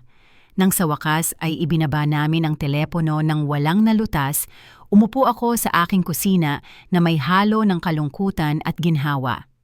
Kalungkutan dahil napagtanto kong baka wala talagang paraan para ayusin ang aming relasyon nang hindi isa sa amin ang ganap na nagbabago. Ginhawa dahil sa unang pagkakataon, nagawa kong ipahayag ang aking mga damdamin nang hindi sumusuko sa pagkakasala o manipulasyon. Noong hapong iyon, nagpasya akong gawin ang isang bagay na hindi ko ginawa sa loob ng maraming taon. Naglakad ako sa bayan ng mag-isa. Dumaan ako sa mga tindahan na palagi kong gustong bisitahin pero wala akong panahon. Pumasok ako sa isang bookstore at bumili ng 3 nobela na inirekomenda sa akin sa support group. Huminto ako sa isang coffee shop at umorder ng isang mamahaling dessert dahil lang gusto ko. Habang nakaupo ako sa coffee shop, ninanamnam ang isang piraso ng chocolate cake na inorder ko nang hindi kinakalkula kung magkano ito o kung dapat ko bang ipunin ang pera. May napagtanto akong revolusyonaryo. Maaari akong gumastos ng pera sa sarili ko nang hindi nakakaramdam ng pagkakasala. Maaari akong gumawa ng mga desisyon tungkol sa sarili kong buhay nang hindi humihingi ng pahintulot o nagpapaliwanag sa sinuman. Sa unang pagkakataon sa loob ng maraming dekada, naramdaman kong malaya ako. Noong gabing iyon, habang binabasa ko ang isa sa aking mga bagong nobela sa sala na may isang tasa ng mainit na tsaa, tumunog ang telepono. Isang numero na hindi ko nakilala, kaya hinayaan kong mapunta sa voicemail. Pero narinig ko ang isang boses na nagpatayo sa akin agad para sagutin. "Lola, si Caroline po ito. Yung malaking Caroline ang great niece ninyo. Gusto ko lang pong itanong kung kamusta po ang support group. At gusto ko rin po kayong imbitahang maghapunan sa Sabado. Magluluto po ang tatay ko at sa tingin ko gusto niya kayong mas makilala." Sa unang pagkakataon sa loob ng ilang linggo, ngumiti ako ng totoo. Nawalan ako ng isang nakalalasong relasyon sa aking anak, pero may nakuha akong isang bagay na hindi ko alam na umiiral. Isang tunay na koneksyon sa pamilya na pinahahalagahan ako dahil sa kung sino ako, hindi dahil sa kung ano ang maibibigay ko. "Gusto ko yan," sagot ko. At habang sinasabi ko ito, naramdaman kong nagsisimulang mamukadkad ang isang bagong bersyon ng aking sarili. 6 na buwan pagkatapos ng insidente sa bangko, nagising ako sa isang kwartong hindi ko nakilala sandali. Iba ang mga kortina. Pumasok ang liwanag sa ibang anggulo at ang hangin ay amoy jasmine sa halip na ang lumang pabango ng kalungkutan na bumalot sa aking bahay sa loob ng maraming taon. Tapos naalala ko. Nasa Tuscany ako, sa isang maliit na bed and breakfast na binuok ko para sa aking 2 linggong biyahe sa Italia. Ito ang una kong international trip na mag-isa at binayaran ko ito gamit ang sarili kong pera nang hindi humihingi ng pahintulot sa sinuman. Ang biyahe ay ideya ni Caroline, ang aking great niece, na naging isang palagian at nakapagpapagaling na presensya sa aking bagong buhay. "Mrs. Anderson," sabi niya sa akin sa isa sa aming lingguhang hapunan, 69 na taon kang namuhay para sa iba. Oras na para mamuhay ka para sa sarili mo." Inilabas niya ang kanyang laptop at ipinakita sa akin ang mga larawan ng maliliit na bayan sa Italia, ng mga pamilihang puno ng bulaklak, ng mga ubasan na umaabot hanggang sa abot-tanaw. "Hindi mo ba gustong makita ang mundo gamit ang sarili mong mga mata?" Noong una, parang katawa-tawa ang ideya. Ang mga babaeng tulad ko ay hindi naglalakbay ng mag-isa sa Europa. Ang mga babaeng tulad ko ay nananatili sa bahay, nag-aalaga sa iba, naghihintay na maging mapagbigay ang buhay sa kanila sa halip na sila ang maging mapagbigay sa kanilang sarili. Pero naalala ko ang isang bagay na natutunan ko sa support group. Ang mga limitadong paniniwala ay mga tanikala na tayo mismo ang naglalagay sa ating sarili. Kaya binuok ko ang biyahe. Kumuha ako ng pasaporte sa unang pagkakataon sa buhay ko. Bumili ako ng mga bagong maleta at komportableng damit para sa paglalakad. At nang malaman ito ni Vanessa, tinawagan niya ako ng galit na galit.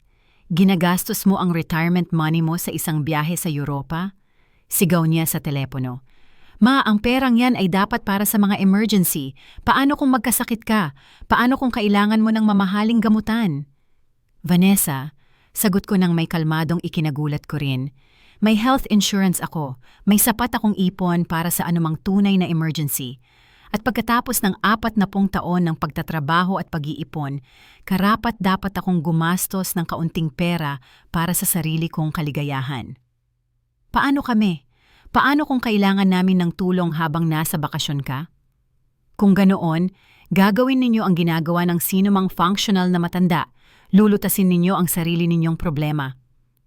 Ibinaba ko ang telepono ng walang karagdagang diskusyon, at sa unang pagkakataon, hindi ako nakaramdam ng pagkakasala sa paggawa nito. Ngayon, nakaupo sa terrace ng bed and breakfast na may isang tasa ng tunay na Italian coffee at isang bagong lutong cornetto, naalala ko ang pag-uusap na iyon at napangiti.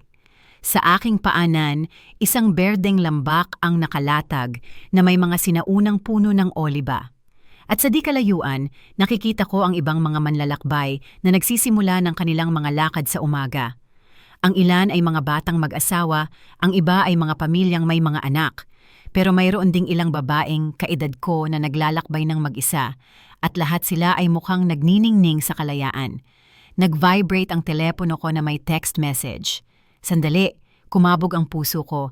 Iniisip na baka si Vanessa ito na may bagong emergency sa pamilya na idinisenyo para iparamdam sa akin na may kasalanan ako sa pagiging malayo. Pero si Caroline ito, yung malaki. Kamusta ang Italian adventure? Gusto kong makita ng mga litrato, sulat niya na sinusundan ng ilang heart emoji. Pinadalhan ko siya ng larawan ng tanawin at sinulat, mas maganda pa sa inaakala ko, pakiramdam ko'y isang ganap na bagong tao. Agad na dumating ang kanyang sagot. Alam mo, sa tingin ko hindi ka bagong tao. Sa tingin ko, sa wakas ay nagiging tao ka na palagi mong pagkatao, pero hindi mo lang pinayagan ang sarili mong maging. Ang kanyang mga salita ay nagbigay sa akin ng napakaraming iisipin, kaya nagpa siya akong maglakad papunta sa nayon para iproseso ang mga ito. Habang naglalakad ako sa mga batong kalsada, inisip ko ang lahat ng mga pagbabagong nangyari sa nakalipas na mga buwan. Pagkatapos ng aking komprontasyon kay Vanessa, inaasahan kong makaramdam ng kawalan, walang layunin. Sa loob ng maraming taon, ang pagkatao ko ay binuo sa pagiging kailangan, sa pagiging tagalutas ng problema, sa pagiging kailangan-kailangan sa aking pamilya. Pero sa halip na kawalan, natagpuan ko ang espasyo. Espasyo para matuklasan na gusto kong hindi na mag-alala tungkol sa pagpapaligaya sa iba. Espasyo para bumuo ng mga bagong pagkakaibigan sa mga taong pinahahalagahan ako dahil sa aking pag-uusap, sa aking katatawanan, sa aking pananaw, hindi dahil sa aking kakayahang magsulat ng mga tseke. Espasyo para tuklasin ang mga bahagi ng aking sarili na matagal nang natutulog. Sa support group, nakilala ko si Eleanor, isang 75 taong gulang na babae na pinagdaanan ang isang katulad na karanasan sa kanyang anak na adik sa droga. Naging magkaibigan kami at magkasama kaming nagsimulang kumuha ng mga klase sa pagpipinta sa community center. Natuklasan kong may talento ako sa mga landscape, isang bagay na hindi ko malalaman kung ipinagpatuloy kong gugulin ang bawat libreng oras at bawat magagamit na dolyar sa mga problema ni Vanessa. Nagsimula rin akong mag-volunteer sa isang shelter para sa mga babaeng biktima ng karahasan sa tahanan. Doon, nakilala ko ang mga babae sa lahat ng edad na, tulad ko, ay natututong muling buuin ang kanilang buhay pagkatapos ng mga nakalalasong relasyon. Ang trabaho ay mahirap sa emotional pero lubos ding nagbibigay kasiyahan. Sa unang pagkakataon sa buhay ko, tumutulong ako sa iba mula sa isang lugar ng lakas, hindi ng codependency. At ang pinaknakakagulat sa lahat, mas maayos ang aking pananalapi kaysa dati. Nang walang palaging hiling ng pera ni Vanessa at Sebastian, nakagawa ako ng isang tunay na emergency fund. Nagawa kong i-invest ang bahagi ng aking ipon at nagawa kong bayaran ang maliliit na luho tulad ng biyaheng ito nang hindi nag-aalala sa hinaharap. Habang namimili ako ng mga sariwang sangkap para magluto ng hapunan sa maliit na kusina ng aking kwarto, nakatanggap ako ng hindi inaasahang tawag. Si Mr. Thompson ito, ang bank manager, na nagligtas sa akin noong kahindik-hindik na araw na iyon na ngayon ay parang kabilang na sa ibang buhay.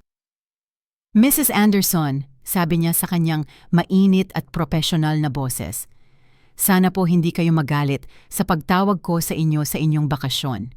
Nakuha ko po ang numero ninyo kay Caroline, ang inyong great niece, dahil may balita po akong sa tingin ko ay gusto ninyong malaman. Kumabog ang puso ko. Anong klaseng balita po? Pumunta po sina Vanessa at Sebastian sa bangko noong nakaraang linggo. Sinubukan nilang i-access ang isang joint account na mayroon pala sila sa inyo sa loob ng maraming taon. Isang account na hindi nila alam na nilagyan namin ng mga alerto pagkatapos ng insidente. Hindi ko alam kung anong account ang tinutukoy niya, pero hiniling kong magpatuloy siya. Mukhang 3 taon na po ang nakalipas noong inaalagaan ninyo ang inyong may sakit na asawa. Kinumbinsi kayo ni Vanessa na idagdag ang pangalan niya sa isa sa inyong mga savings account kung sakaling may emergency. Naaalala niyo po ba yon? Malabo kong naaalala na may pinirmahan akong mga papeles sa mga naguguluhang araw pagkatapos ng diagnosis ni Peter, noong iginiit ni Vanessa na tulungan akong ayusin ang aking mga pinansyal na gawain. Noong panahong iyon, lubos akong nagtiwala sa kanya. Ang account po ay may $12,000 pagpapatuloy ni Mr. Thompson. Sinubukan nilang i-withdraw lahat, pero automatikong pinigilan sila ng aming sistema at tinawagan ako. Nang ipaliwanag ko na hindi sila maaaring gumawa ng transaksyon nang wala ang inyong presensya at malinaw na pahintulot, naging napaka-agresibo nila. Kinailangan naming tumawag ng security. $12,000, pera na nakalimutan kong umiiral. Pera na hinihintay ni Vanessa ang perpektong sandali para kunin. Ang araw sa bangko ay hindi pala ang una nilang pagtatangka na nakawan ako. Ito lang ang pinakadesperado nila. Ano po ang ginawa natin sa account? Tanong ko. Inilipat po namin ito ng buo sa inyong pangalan at inalis ang lahat ng iba pang autorisadong signatory. Ligtas na po ang pera. Pagkatapos kong ibaba ang telepono kay Mr. Thompson, umupo ako sa maliit na terrace ng aking kwarto. Pinapanood ang paglubog ng araw na pinipinta ang kalangitan sa mga kulay kahel at rosas. $12,000 pa, pera na maaari kong gamitin para sa mas maraming biyahe, para sa mas maraming klase sa sining, para sa mas maraming donasyon sa mga layuning pinapahalagahan ko. Pera na maaari kong tamasahin ng walang pagkakasala dahil sa wakas ay naintindihan ko ang isang pangunahing katotohanan. Karapat-dapat akong gastusin ito sa sarili kong kaligayahan. Kinabukasan, ang huling araw ko sa Tuscany, naglakad ako papunta sa isang maliit na cafe sa pangunahing plaza at umupo kasama ang aking journal, isang bagay na sinimulan kong isulat sa rekomendasyon ng support group. Sa mga pahina nito, isinulat ko ang mga salitang magmamarka sa pagtatapos ng isang panahon at sa simula ng isa pa. Ngayon, hindi ko kailangan ng pahintulot para mabuhay. Hindi ko kailangang bigyang katwiran ang aking kaligayahan o humingi ng tawad sa pag-aalaga sa aking sarili. Ginugol ko ang 69 na taon sa pagbabayad para mahalin, pero natuklasan kong ang tunay na pag-ibig ay hindi mabibili at higit sa lahat, natutunan kong mahalin ang aking sarili. Isinara ko ang journal at lumingon sa paligid. Sumikat ang araw sa mga sinaunang bato. Nagtawanan ang mga turista sa mga wikang hindi ko naiintindihan. At naroon ako sa eksaktong lugar kung saan ko gustong mapunta, malaya, payapa, at sa wakas ay nabubuhay para sa aking sarili. Hindi ito paghihiganti, ito ay paglaya. 2 taon pagkatapos ng aking biyahe sa Italia, nagising ako sa isang bahay na hindi ko nakilala sandali. Isang maliit na cottage na may hardin na binili ko sa isang tahimik na kapitbahayan sa kabilang panig ng bayan. Ibinenta ko ang lumang bahay kung saan ako nanirahan kasama si Peter sa loob ng 40 taon, 6 na buwan pagkatapos bumalik mula sa Europa. Puno ito ng napakaraming alaala, napakaraming anino ng babaeng dati ako. Ang bagong bahay na ito ay akin, ganap na pinili ko. Pinalamutian ayon sa aking mga gusto na walang mga multo mula sa nakaraan na bumubulong sa akin sa bawat sulok. Sabado ng umaga at nagkakape ako sa aking maliit na kusina nang marinig ko ang doorbell. Sa bintana, nakita ko ang isang pamilyar na figura na nakatayo sa aking beranda. Si Caroline, pero hindi ang 10 taong gulang na Caroline na naninirahan sa aking mga alaala, kundi isang mas matangkad, mas payat na bersyon na malinaw na lumaki ng husto sa 2 taong ito. Ang aking apo ay 11 taong gulang na ngayon at ang makita siya doon ng mag-isa ay nagpatigil sa tibok ng puso ko. Dahan-dahan kong binuksan ang pinto. "Hi Lola!" sabi niya sa boses na mas mature kaysa sa naaalala ko. "Pwede po ba akong pumasok? May importante po akong sasabihin sa inyo." Pinapasok ko siya, sinusubukang kontrolin ang halo ng saya at pagkabalisa na nararamdaman ko. "Paano mo ako nahanap, mahal ko? Alam ba ng mga magulang mo na nandito ka?" "Binigay po ni Tita Clara ang address ninyo," sagot ni Caroline, umupo sa aking bagong sofa na para bang palagi siyang bumibisita. "At hindi po alam ni Mommy na nandito ako. Sinabi ko pong pupunta ako sa bahay ng kaibigan kong si Maria. Iba ang itsura niya, mas matangkad siyempre, pero meron ding kakaiba sa kanyang mga mata na wala dati. Isang kaseryosohan, isang determinasyon na masakit na nagpapaalala sa akin ng sarili ko sa mga nakaraang taon." "Caroline," sabi ko, umupo sa tapat niya, "sabihin mo sa akin kung anong nangyayari." "Lola, may itatanong po ako at gusto kong sabihin ninyo ang totoo." Ang kanyang mga berdeng mata ay tumingin sa akin nang may tindi na ikinagulat ko. "Totoo po ba na sinubukan ni Mommy at Daddy na nakawin ang pera ninyo sa bangko?" Parang suntok sa sikmura ang tanong. Sa loob ng 2 taon, hinintay ko ang sandaling ito. Inensayo ko sa isip kung ano ang sasabihin ko sa kanya kung itatanong niya ito. Pero ngayon na narito siya sa harap ko na may ganoong direktang tingin, lahat ng maingat kong inihandang mga salita ay naglaho. "Sino ang nagsabi sa'yo niyan?" tanong ko, nagpapalipas ng oras. "Wala pong direktang nagsabi sa akin," sagot ni Caroline. "Pero nakikinig po ako sa loob ng 2 taon. Nakikinig po ako sa mga away, sa mga pag-uusap sa telepono, sa mga komentong akala nila hindi ko naiintindihan." Huminto siya. "At nahanap ko rin po ang ilan sa mga sulat na isinulat ninyo para sa akin. Itinago po ni Mommy sa kanyang aparador." "Mga sulat ko? Relihiyoso ko itong isinulat sa loob ng 2 taon.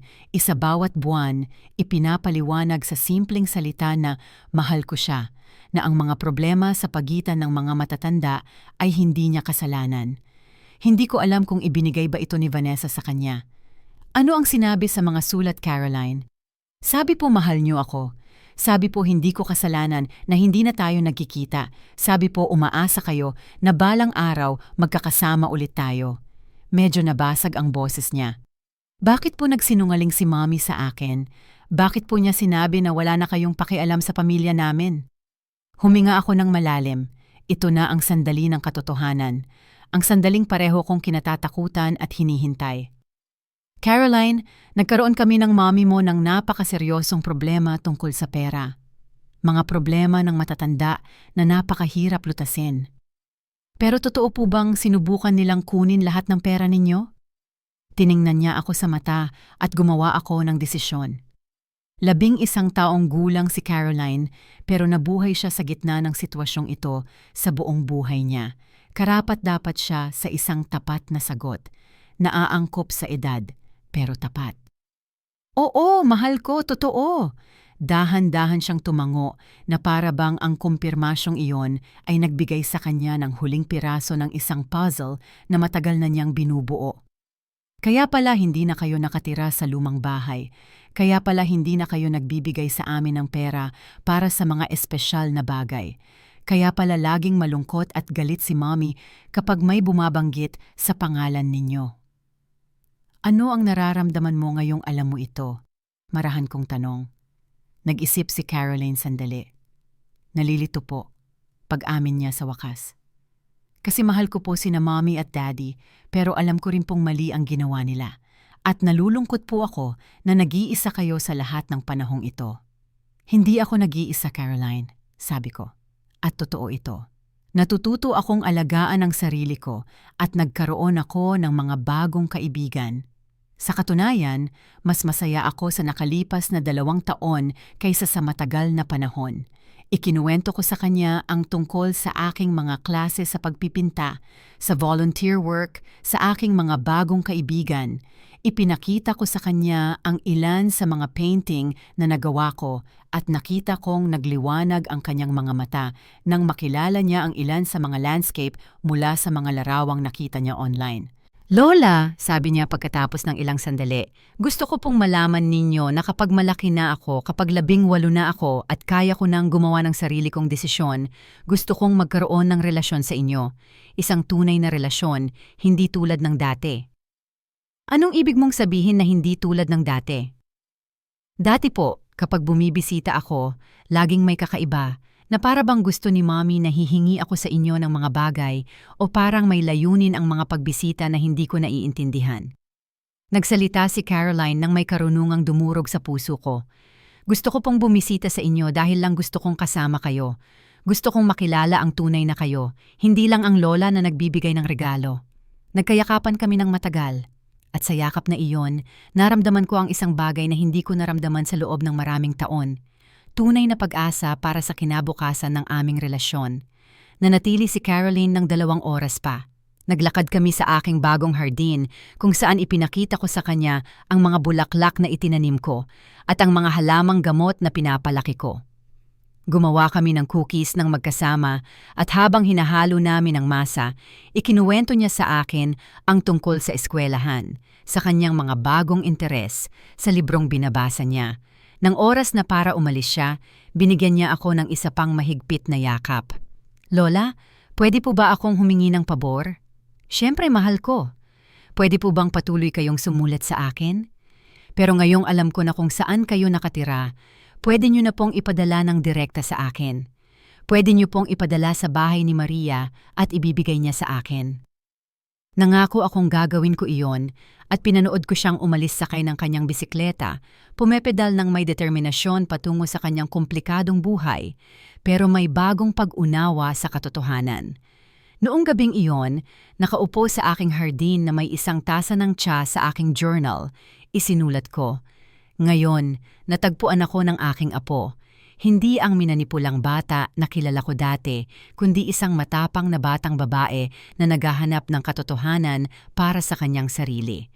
Sa kanya, nakikita ko ang pag-asa na ang tunay na pag-ibig ay maaaring mabuhay sa kabila ng mga kasinungalingan, na ang mga tunay na relasyon ay maaaring umusbong kahit pagkatapos ng mga taon ng pagiging nakalalason." Isinara ko ang journal at tumingin sa mga bituin. Sa unang pagkakataon sa buhay ko, ang hinaharap ay puno ng mga posibilidad, hindi ng mga obligasyon. 71 taong gulang na ako at sa wakas ay natututo na akong mabuhay.